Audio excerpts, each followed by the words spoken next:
the evening of June 5, 1944, was unpleasant. Normandy had shown its bad side all day with rain and high winds. I sat in a sparsely furnished farmhouse on the edge of the village of Boulangerville, a few kilometers west of Vimont, itself east of Keene. Before me were papers and maps for the exercises I was preparing for my regiment. My adjutant, Lieutenant Helmut Liebskind, was posted at the command post in the village. I was a major, 32 years old. My promotion to lieutenant colonel was due at the end of July, and after 2 more months to colonel. It felt like rapid progress, though rank meant little on a night like that. Each day the naval meteorologist sent through the same forecast, and the division passed it on to us. The reports gave a clear reading for June 5th and 6th. Heavy seas, low cloud, and storms would make large-scale operations at sea and in the air impossible for our opponents. We did not expect a landing. Like most of my men, I was used to mobile actions, the quick moves we had fought in other theaters. Waiting for an invasion that everyone knew was coming, but which the weather seemed to rule out, felt unnatural. Still, morale stayed surprisingly high. Normandy had spoiled us with butter, cheese, cream fresh, meat and cider. On that rainy evening my adjutant and I waited for word that the night exercise of 2nd Battalion had ended. That battalion was near Tron and Escoville, fairly close to the coast. 1st Battalion, equipped with armoured personnel carriers and half-tracks, held positions further to the rear. I had given a clear standing order. If Allied commando troops landed, the battalions and companies in range were to attack immediately and on their own initiative. They were to act even though, officially, no action could be taken without clearance from high command. Given the weather reports, I had no thought that such an engagement would occur that night. Then, about midnight, a new sound reached us. At first it was a low rumble, then a growing roar. I wondered if the aircraft were aiming at inland traffic routes or even Germany. The machines flew low because of the weather. I looked out the window and was suddenly wide awake. Flares hung in the sky. At the same moment my adjutant was on the telephone. Paratroops were dropping, gliders were landing in our sector. He was trying to contact 2nd Battalion and said he would come to me at once. I gave orders without hesitation. All units must be put on alert immediately and the division informed. 2nd Battalion was to go into action wherever necessary. Prisoners were to be taken if possible and brought to me. I went to the command post with my adjutant. The 5th Company of 2nd Battalion, which had gone out with blank cartridges for the exercise, had not yet returned. It was a dangerous situation. First reports suggested British paratroops had dropped over Tron. The commander of 2nd Battalion had already launched a counterattack with units that were free and had pushed in as far as Tron. Elements of the 5th Company had withdrawn under their own steam. We telephoned the company commander who was sheltering in a cellar in Tron. He told us the battalion was attacking and would reach us soon. He also said he had the first prisoner, a British medical officer from the 6th Airborne Division. "Send him along as soon as the position is clear," he said. Meanwhile, my adjutant called division. General Feuchtinger and his staff had not returned to the post. We gave Lieutenant Mesmer a quick situation report and asked him to request clearance for a concentrated night attack the moment the divisional commander arrived. Slowly, we gained a better grip on events. Prisoners who had misjudged their jumps and fallen into our hands during our limited counterattack were brought to me. I had them sent back to division as orders required. From those men we learned more. The 6th Airborne Division had been scheduled to jump during the night to seize the bridges over the Orne at Ranville, to hold a bridgehead east of the river for the sea landings planned for the morning of June 6th. Anger grew among us because the clearance for an immediate night attack, to take advantage of the enemy's initial confusion, had still not come. Our reports had gone up through division to Corps and to Army Group B. Rommel must have received news by then. We made a careful calculation of our chances of forcing a path to the coast, or at least making the formation of a bridgehead more difficult. I remember the British medical officer who had been brought in. He wore his parachute equipment and looked like any other soldier. He kept his composure, but he seemed deeply disappointed and unnerved to be taken prisoner on his first mission. He would only give his name as a number. Hours passed while we set up a defensive front in the area where, ironically, we had been condemned to inactivity. The rest of the division, including the Panzer Regiment and Panzer Grenadier Regiment 192, was equally immobilized, though on the highest state of alert.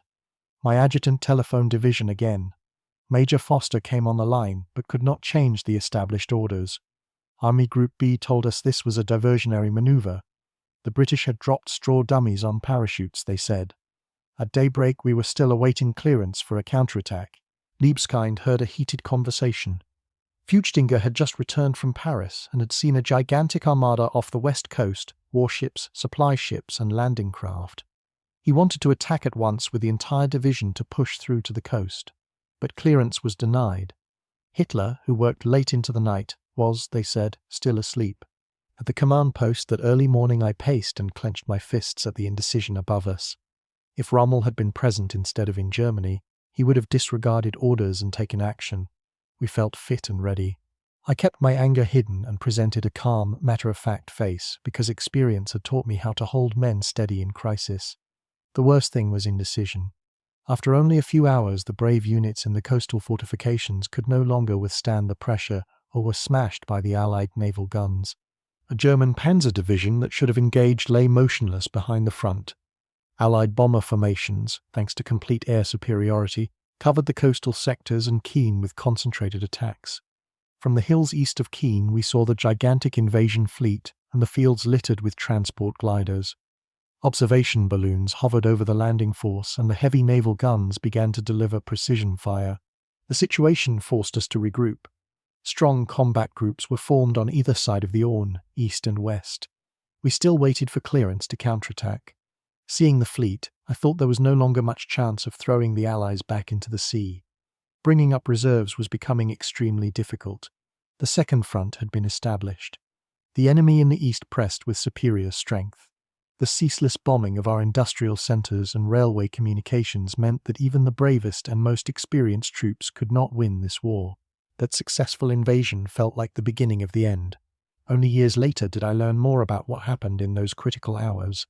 In 1987, Werner Kortenhaus, a former tank commander, shared letters sent in 1979 by General Spadel, former Chief of Staff of Army Group B. One extract tells how contact was attempted with Feuchtinger between 1 and 2 in the morning of June 6, but could not be made. It was not until the morning that staff were able to reach him. Another letter recounts that a general directive to attack at once in the event of airborne landings had existed. That directive, they said, was not known to us on the night.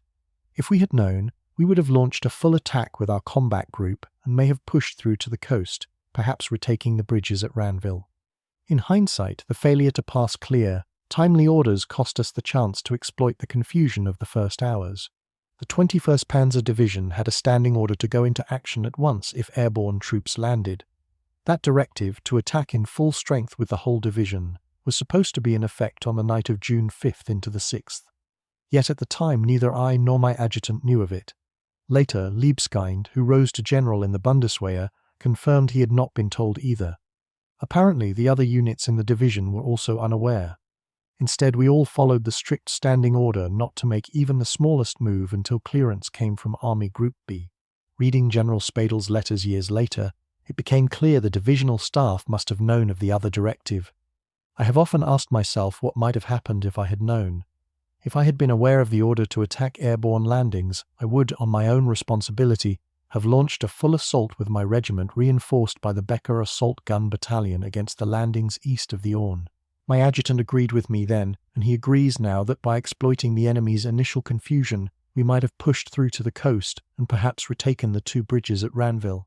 Regiment 192 and the Panzer Regiment would likely have carried out parallel attacks. It would not have stopped the invasion, but it probably would have delayed the seaborne landings and inflicted heavy losses on the British. This is a clear example of how imprecise or withheld orders can ruin a major operation. More information reached me decades later. In June 1987, a former staff captain, later General Wegmann of the Bundeswehr, gave documents to Lieutenant Colonel Bechtold, a student of the invasion. Wegmann had been on the divisional staff for training from May to July 1944 and had deputized for his superior that very night.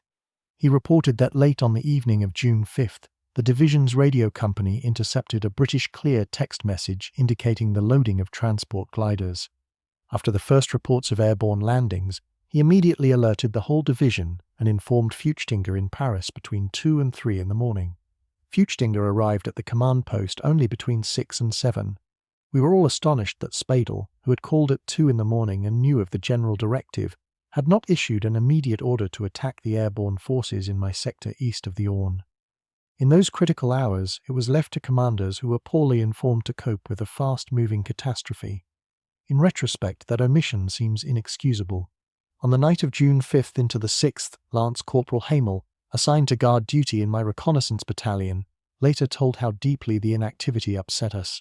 We had always been the spearhead of the division, used to sudden action and quick movement. For weeks we had been training at night, preparing for precisely this contingency, laying out Rommel's asparagus defenses against gliders and strengthening positions behind the Atlantic Wall. Then, suddenly, at midnight, all hell broke loose. From my post I saw flares and then a concentrated air raid on nearby Keene. Ruprecht Kazamek of the Reconnaissance Battalion remembers the moment clearly. The reports coming in told us paratroops and gliders had landed in the sector of Panzer Grenadier Regiment 125 under Major von Luck. Combined with the bombing of Keene, it suggested far more than a mere commando raid.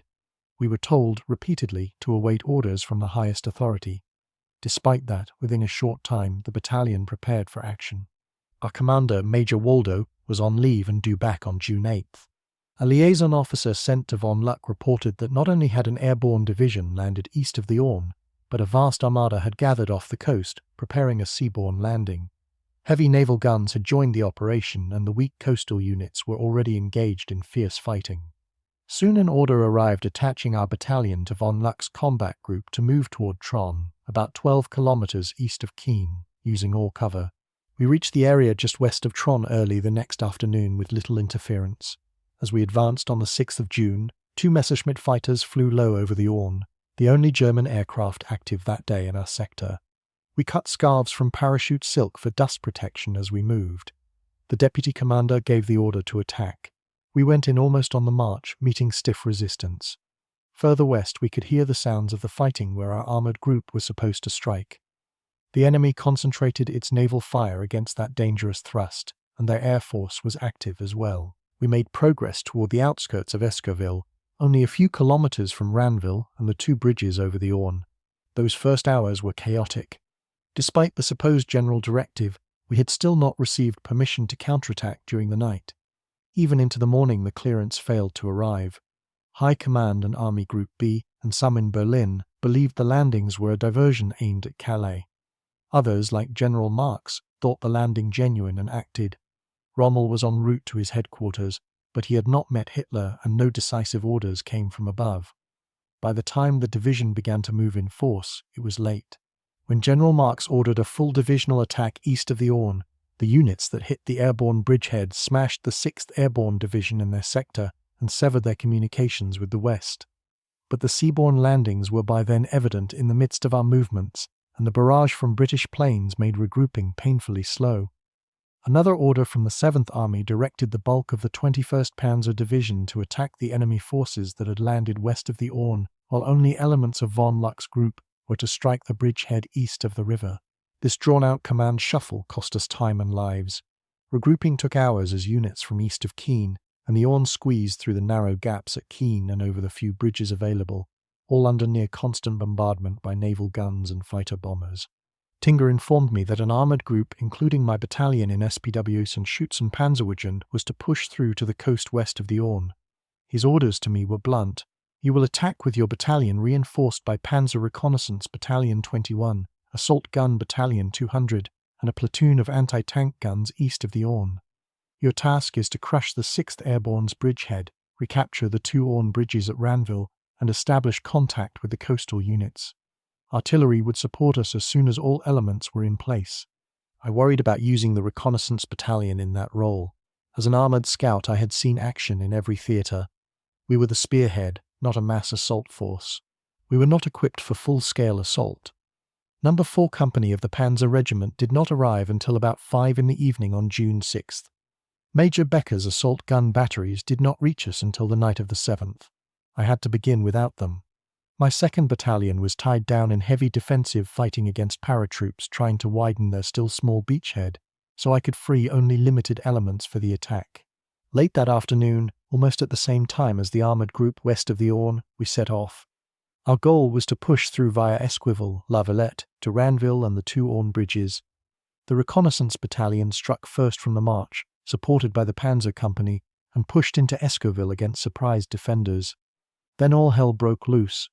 The heaviest naval guns, some as large as 38 centimeters, artillery and fighter bombers plastered us without pause. Radio contacts were lost, wounded men staggered back, and the troops of the reconnaissance battalion were forced to take cover. I had gone forward with the attack and watched the disaster unfold. I managed to reach the battalion commander and ordered him to break off the assault at once to avoid further slaughter. Fall back, he was to hold the southern edge of Escoville, dig in, and prevent any further advance by the enemy. I told him that No. 4 Company and Major Becker's assault guns would support them as soon as they arrived, and that the crews of the armoured cars should dig themselves in. Then I ran back to the regimental radio station to report the decision. At the same time, word came in that the armoured group had reached the coast through a narrow gap between the landed elements of the British 3rd Infantry Division and the Canadian 3rd Division. But heavy naval fire, repeated attacks by fighter bombers, and newly landed paratroops in the rear had forced them to withdraw to avoid encirclement. My sister regiment, 192, had taken up defensive positions roughly level with us. What Rommel had feared had come true. The enemy had not been attacked and thrown back into the sea in those first critical hours. The other 2 panzer divisions lay far to the rear. The 1,000 fighters Goering had promised were nowhere to be seen. By the evening of June 6th, even Hitler and his high command could see this was no small raid. It was a full-scale invasion. Still, Feuchtinger told us, some in command clung to the idea that the landing was diversionary and that the main effort would come at Pas de Calais. Because of that belief, panzer divisions and reserve units, they were not to be withdrawn by direct order from Hitler. Even seeing the fleet and the fighting, man by man, we understood the truth. The invasion had succeeded. It would be only days or weeks before the Allies brought enough forces to march on Paris and into the Reich itself. Only air superiority kept them from moving even faster. At night, the sky was lit by Christmas trees of searchlights, and by day the Navy's barrage kept the whole area under constant pressure. Any movement on the battlefield, even a single vehicle, invited instant, concentrated fire. Either our radio communications were being intercepted, or the Navy had divided the coast into grid squares and called down fire on whatever square they were told. For the nights we dug foxholes beside our vehicles. Those pits offered some protection. All our supplies came from the Paris area and could only be moved at night. On the night of June 7th, I received orders to continue attacks on Escoville on the following days. We were told to try to crush the bridgehead east of the Orne while it was still small. By morning, we watched fields north of Escoville carpeted with gliders, a sign that more units of the 6th Airborne had landed. Our reconnaissance men remained dug in on the southern edge, and a combat patrol that forced its way into the village paid dearly, but returned with 13 prisoners. One of the prisoners spoke. Slightly wounded, he thanked us for decent treatment, but was bitter. He belonged to B Company under Major John Howard. Their mission had been to land at midnight in 6 gliders by the 2 Orne bridges at Ranville and seize them intact. They had trained a year for that drop. They landed right by the bridges and took them before our demolitions could be set. For that they were proud, and rightly so. After the operation, they had been told they might be flown back to England to stand ready for another mission. Instead, they were ordered to attack Escoville to extend the little bridgehead. That was never the role of a glider-borne company. We met them with heavy fire, especially from 88mm guns. After the fierce fighting, more than half their number were killed, wounded, or taken prisoner. Despite the loss at the bridges, their landing from the sea had been a success. One of our men said bluntly we could not stop them from marching on Paris now. Reports kept arriving from the right flank. My 2nd Battalion was still hard-pressed, especially near and north of Tron. On no account must the enemy break through that unprotected open flank. We held as best we could, but the scale of the invasion had already changed everything. On June 7th, Captain Curzon, commander of my 2nd Battalion, was killed in action. He was promoted posthumously to Major and awarded the Knight's Cross. Lieutenant Brandenburg, who had led 5th Company and had been the first to make contact with the enemy on the night of the 6th, was also killed. Both were buried behind the lines and later reinterred. Their deaths hit us hard. The division sent Major Kurz from the reserve to take over that same day. He was an infantryman, hardened by service in Russia, and proved well suited to the task. Within days he had settled in and quickly became one of my most reliable and capable leaders. On June 8th, neither side attacked. The battlefield fell into uneasy silence while both armies tended to their wounded and tried to replace losses. To our surprise, a handful of Messerschmitts appeared in the afternoon. They were instantly drawn into an air battle. A Royal Air Force fighter went down over British lines, and our men cheered and waved their arms in triumph. For a fleeting moment they believed the 1,000 fighters Goering had promised were finally arriving. Then a Messerschmitt was hit and crashed. Its pilot bailed out and landed near the reconnaissance battalion. When they brought him to me, he was furious. "What are we supposed to do with 2 fighters against this sky full of enemies?" he shouted. "Where are the 1,000 planes?" We had no answer. That same afternoon Major Waldo returned from leave. His men in the reconnaissance battalion were overjoyed. He was a popular officer, known for his fairness and his efforts to spare unnecessary casualties. His return seemed like a small sign of hope. Almost at once, however, a new order arrived from Division Command. Von Luck's combat group would assemble for a decisive attack the next morning, June 9th. The objective was clear: strike Escoville, advance on Ranville, and retake the Orne bridges. Assigned to the operation were Panzer Reconnaissance Battalion 21, No. 4 Company of Panzer Regiment 22, 3 batteries of Major Becker's Assault Gun Battalion 200, and a company from Anti-Tank Battalion 220 armed with 88mm guns. The divisional artillery would support us with whatever ammunition it had left. That night all the commanders and an artillery observer met at my post. We planned to assemble before dawn, before the enemy's air force or navy could intervene.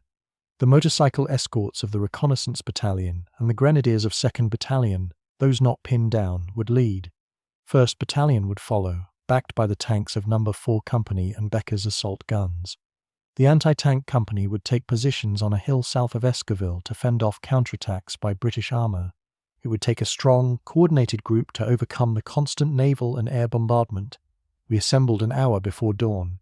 I travelled with a small command group just behind the reconnaissance battalion so I could issue orders on the spot. During the night, heavy naval fire and bombing had struck us repeatedly. The enemy had clearly seen our preparations. Lance Corporal Hamel, one of the motorcycle escorts, later said that despite the pounding, the attack began with determination. With support from the tanks and assault guns, we forced our way into Escoville. The last remaining civilians huddled near the church. Children ran among the rubble, crying for their parents, and our men carried them to safety inside the church. The British of the 6th Airborne fought fiercely. When daylight came, heavy naval fire fell on the centre and southern edge of the village, cutting off any advance. Then the worst news reached us. Major Waldo had been killed only a day after returning from leave. It hit us like a hammer.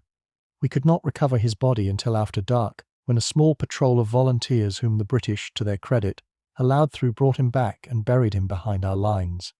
Later, the British reinterred him in their military cemetery at Ranville, where he now rests among former enemies.